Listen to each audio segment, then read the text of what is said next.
മക്കളെ, share the നോളജിന്റെ പുതിയൊരു ക്ലാസ്സിലേക്ക് എല്ലാവർക്കും സ്വാഗതം. അപ്പൊ ഇന്ന് നമ്മൾ നോക്കാൻ പോകുന്നത് നിങ്ങളുടെ EVS-ലെ പക്ഷികളുടെ ലോകം എന്ന ചാപ്റ്ററിലെ LSS-ലേക്ക് ആവശ്യമായിട്ടുള്ള ഏതാനും ചോദ്യങ്ങളാണ്. അപ്പൊ നമുക്ക് ആദ്യത്തെ ചോദ്യത്തിലൂടെ കിടക്കാം. മക്കൾക്കറിയോ പക്ഷികളുടെ രാജാവ് എന്നറിയപ്പെടുന്ന പക്ഷി ഏതാണെന്ന് അറിയോ? കഴുകനാണ്. കഴുകനാണ് പക്ഷികളുടെ രാജാവ് എന്നറിയപ്പെടുന്ന പക്ഷി. അപ്പൊ ഈ പക്ഷിക്കൂടുകളിലൊക്കെ മക്കൾ മുട്ട കണ്ടിട്ടുണ്ടാവില്ലേ? അപ്പൊ മക്കൾ ആലോചിച്ചിട്ടുണ്ടോ ഏറ്റവും വലിയ മുട്ടയിടുന്ന പക്ഷി ഏതാണെന്ന്? അപ്പം ഏറ്റവും വലിയ പക്ഷി ഒട്ടക പക്ഷിയാണെന്ന് നമ്മൾ പഠിച്ചിട്ടുണ്ടല്ലേ? അപ്പം ഏറ്റവും വലിയ മുട്ടയിടുന്ന പക്ഷിയും ഒട്ടക പക്ഷി തന്നെയാണ്. അപ്പൊ ഏറ്റവും ചെറിയ മുട്ടയിടുന്ന പക്ഷിയോ?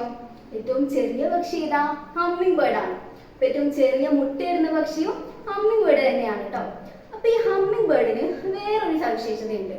എന്താണെന്നറിയോ മക്കൾക്ക്?